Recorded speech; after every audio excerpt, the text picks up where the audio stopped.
2 বছর ধরে একটি মেয়ে মানব পাচারকারীদের হাতে অকথ্য নির্যাতনের শিকার হয়। তার কান্নায় ভরা মুখ দেখেই পাচারকারীরা বিকৃত আনন্দ পেত। তারা নিষ্ঠুরভাবে তার ক্ষত ঢেকে দিত, আবার তার সামনেই অপহৃত আরেকটি ছেলেকে মারধর করত, শুধু মেয়েটিকে আরও ভেঙে ফেলার জন্য। রক্তে ভেজা সেই দৃশ্য দেখে মেয়েটির চোখ ফুলে গিয়েছিল, দৃষ্টিও ঝাপসা হয়ে আসে।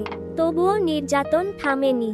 তাকে জুতা পরিষ্কার করতে বাধ্য করা হয়, বিনোদনের জন্য গান গাইতে বলা হয়, এমনকি তার সারা শরীরে কালো রং ছিটিয়ে তাকে একটি সিল করা বাক্সে বন্দি করে রাখা হয়, এক বিকৃত ধনী ব্যক্তির আগমনের অপেক্ষায়। এই অসহ্য যন্ত্রণার মাঝেও মেয়েটি গোপনে তার ওপর চালানো সব অত্যাচারের বিবরণ একটি ডায়েরিতে লিখে রাখে।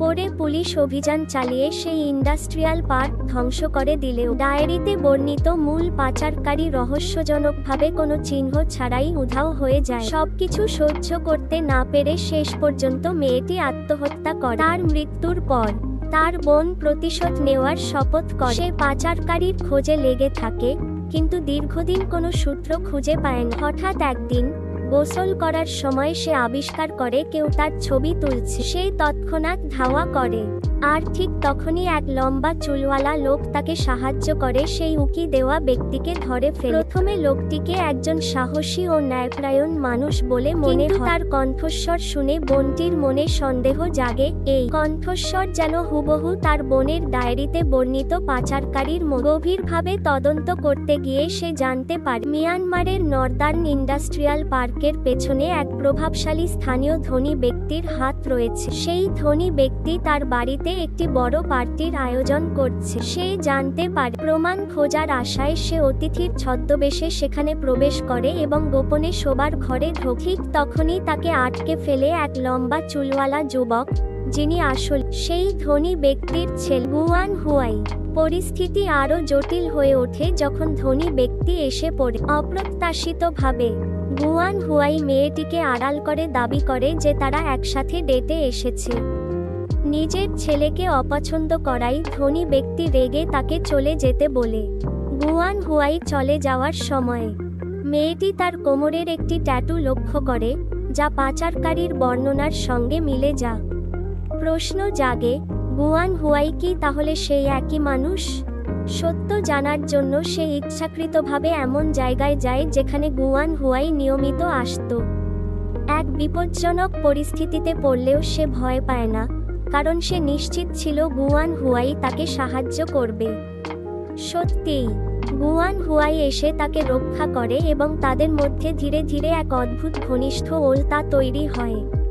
কথোপকথনের এক পর্যায়ে মেয়েটি জানতে পারে গুয়ান হুয়াইয়ের বাবা একজন মহান চিত্রশিল্পীর কাজের প্রতি আচ্ছন্ন।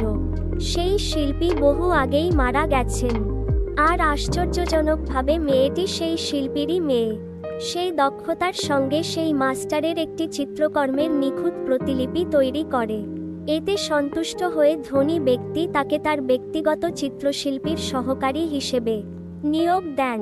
কিন্তু এতে মূল মহিলা চিত্রশিল্পীর ঈর্ষা জেগে ওঠে। সে নানাভাবে মেয়েটিকে অপমান ও ফাঁদে ফেলতে শুরু করে, কখনো ইচ্ছাকৃতভাবে তাকে অপদস্থ করে, কখনো বিপজ্জনক কাজে পাঠায়। একদিন পাহাড়ে বিরল রং খুঁজতে গিয়ে ভয়াবহ ঝড়ে পড়ে মেয়েটি। সে আহত হয়ে পড়ে গেলে ঠিক তখনই আবার গুয়ান হুয়াই হাজির হয়। তার চোখে গভীর উদ্বেগ দেখে মেয়েটি আরও বিভ্রান্ত হয়ে পড়ে, কারণ এই মানুষটি তার বোনের ডায়েরিতে লেখা দানবের সঙ্গে একেবারেই মেলে না।